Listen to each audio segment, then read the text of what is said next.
안녕하세요, 미스터 킹콩입니다. 오늘은 공무원 시험을 준비하시는 수험생들에게 도움이 될 만한 내용을 한번 얘기를 해보려고 해요.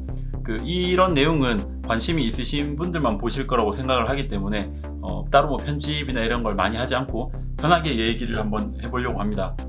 저는 이제 예전에 사기업을 한 3년 정도 근무를 했었고요.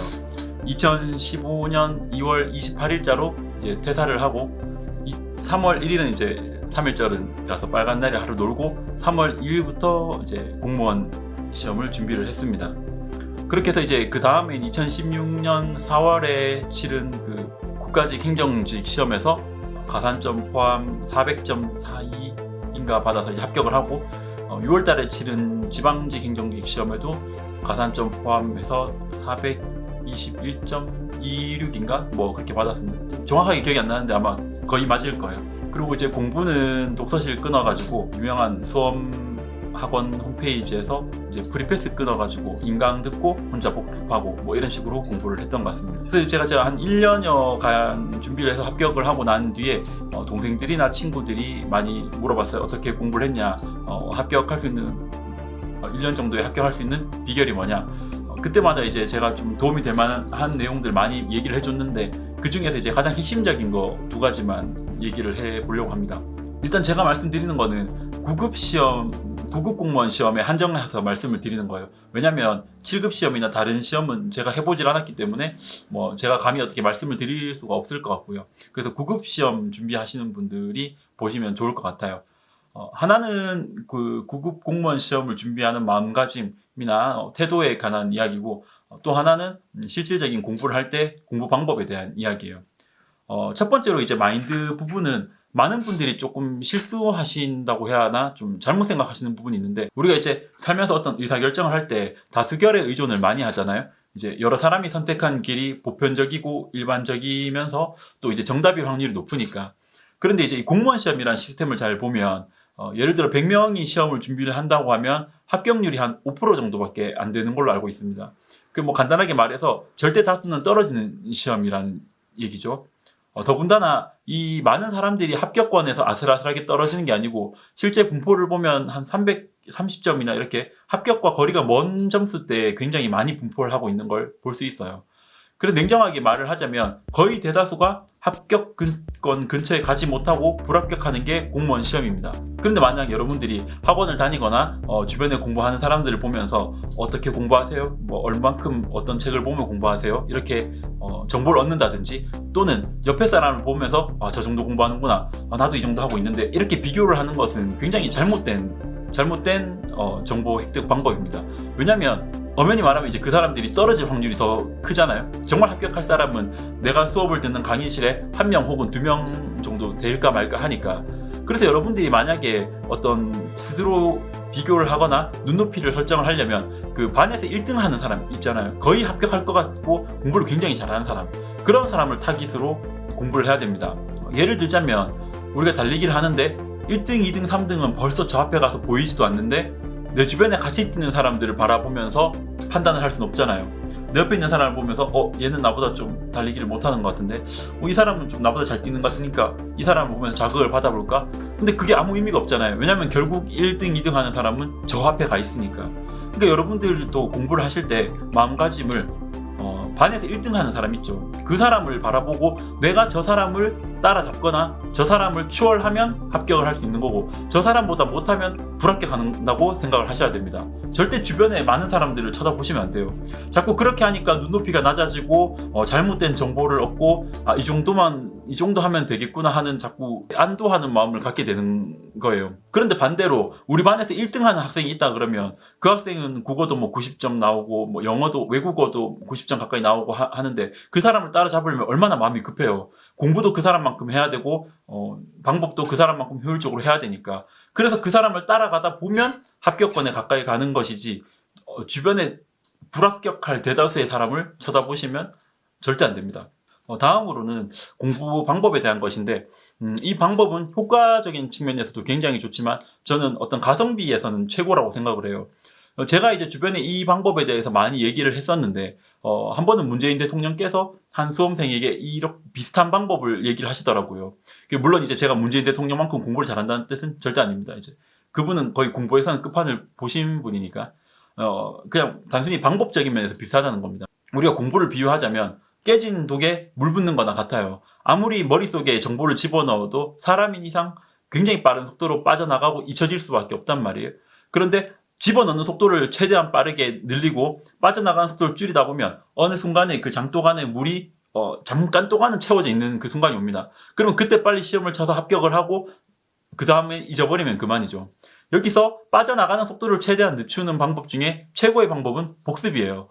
공부를 하고 시간이 많이 지나지 않았을 때 빨리 복습을 해주면 기억할 수 있는 양이 대폭 증가를 하게 됩니다. 그런데 사람이 스트레스를 받거나 몸이 힘들면 이런 안 좋은 상황에서 빨리 벗어나려고 하기 때문에 여러분들이 이제 공부를 하고 책을 덮는 순간 그때부터 머리는 쉬려고 합니다. 빨리 공부하는 걸 잊고 최대한 편안하게 유튜브 켜서 재밌는 거 봐야지 이렇게 생각을 하게 돼요. 그러면 그럴수록 공부한 걸 잊어버릴 확률이 크죠. 그래서 여러분들 만약에 공부를 끝내고 나서 자려고 침대에 누웠을 때 방금 내가 뭘 공부했지 하고 떠올려 보시면 정말 상상 이상으로 생각이 안 나요.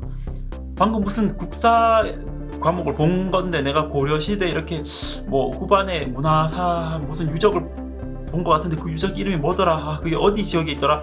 생각해보면 정말 생각이 안 납니다. 그만큼 우리는 그 공부에서 빨리 벗어나려고 하기 때문이죠. 이럴 때 좋은 방법이 방금 공부한 것을 하나만 떠올려 보시는 거예요. 예를 들어서 공부를 하다가 이제 씻으려고 샤워실에 들어가면 수도꼭지에 물을 틀면서 내가 방금 뭘 공부했지? 국사인데 고려시대 후반에 이재현이 쓴 사략이라는 책이 있는데 이 책의 특징이 뭐더라? 이렇게 한 가지만 생각을 해보시면 돼요. 문재인 대통령께서는 10분 동안 명상하듯이 공부한 것을 되새기라고 하셨는데 물론 그렇게 하면 더 좋겠죠. 더 좋은데 우리가 시간도 부족하고 10분 동안 그 공부한 걸 떠올리는 게 굉장히 어려운 일입니다. 문재인 대통령 정도 되시니까 하신 거지 정말 쉽지가 않아요. 그래서 한 가지만 그렇게 생각을 떠올리시면 그 한 개가 나머지 정보들을 붙잡아서 어느 정도 끌고 가줍니다. 그렇게 되면 한 가지 공부를 할 때 한 개씩의 정보만이라도 확실하게 머리에 남기면 그게 한 달, 두 달 쌓이면서 새로 공부해야 될 양은 줄여주고 이미 알고 있어서 다시 책을 보지 않아도 되는 양을 늘려주기 때문에 점점 갈수록 공부하는 속도가 굉장히 빨라지죠. 아는 거는 좀 빨리빨리 넘어가니까 그러면 이제 기본서를 한번 회독하는 속도가 엄청나게 빨라지는 겁니다. 이렇게 되면 막판에 가면 남들이랑 이 격차가 거의 엄청나게 벌어지게 되는 거죠. 이것을 응용을 하면 저 같은 경우는 이제 독서실을 걸어가면서 영어 단어 암기장을 봤어요. 그러면 영어 단어를 한 10개에서 15개 정도 보겠죠. 그러면 신발장에 신발 넣으면서 한 단어만 방금 무슨 단어 봤지? TRANQUIL 평온한, 고요한 이렇게 해서 한 개만 떠올렸습니다. 한 개만. 더 많이 하지도 않고 또 이제 점심을 먹으면서 인강을 한 1.5배속 이렇게 보면 30분 분량 정도를 볼 수가 있어요. 그러면 그거 설거지하면서 방금 강사가 뭐 얘기했지? 리을로 끝나는 어간이 어떤 어미 앞에 오면 리을이 탈락하는데 이게 리을 탈락이다. 뭐 이런 거를 한 개만 떠올리시면 그게 엄청나게 기억을 오래 남게 해줘요. 그리고 반대로 얘기하면 한 개만 꼭 외우자고 마음을 먹고 공부를 하게 되기 때문에 만약에 여러분들이 뭐 공부를 하면서 고려시대 무신정권 시절인데 어떤 집권자의 이름을 외워볼까? 이의민만 확실하게 외워볼까? 이런 식으로 공부를 하기 때문에 또 공부하면서도 더 집중을 하게 됩니다. 그런데 막상 해보시면 이거 한 개 떠올리는 것도 정말 쉽지가 않아요. 아까 말씀드린 것처럼 정말 생각도 잘 안 나고 생각하기도 싫고 나는 빨리 놀고 싶은데 유튜브 보고 싶은데 그걸 생각하고 있는 것 자체가 엄청나게 스트레스를 줍니다. 근데 저는 공부는 스트레스를 많이 받을수록 효과가 크다고 생각을 하기 때문에 여러분 정말 10분도 아니고 단 하나만 방금 공부한 거 하나만 떠올려 보시기를 정말 강력하게 추천을 드립니다. 그리고 마지막으로 이제 공무원 시험이 한 1년, 2년 이렇게 준비를 해야 되다 보니까 장거리 달리기나 마라톤에 비유를 해서 생각하시는 분들이 많은데 저는 생각이 달라요. 왜냐면 마라톤 하시는 분들 보면 여러분이 생각하는 것보다 엄청 빨리 달리잖아요.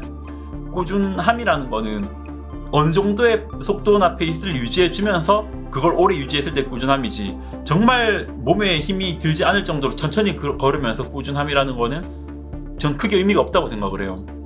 우리가 로켓트가 대기권을 뚫고 나갈 때 일정 이상의 힘을 줘야지 여기를 탁 뚫고 지나갈 수 있지, 느린 속도로 약한 힘으로 지그시 오래 누른다고 해서 뚫리는 건 아니잖아요. 그런 것만큼 공부나 운동 이런 것은 단시간 내에 어느 정도 이상의 페이스는 내줘야 된다고 생각을 합니다. 그래서 저는 9급 공무원 시험이 중단거리 달리기를 매일매일 하는 거라고 생각을 합니다. 너무 느린 마음으로 너무 여유를 가지고 갈 길이 머니까 천천히 가야지 이렇게 생각하면 단기간에 합격하기가 굉장히 힘들고요. 그날 하루하루 최선을 다해서 달리고 또 다음날 지치지 않고 또 달리고, 이걸 1년 안에 해야지 빨리 합격하고 빠질 수가 있어요.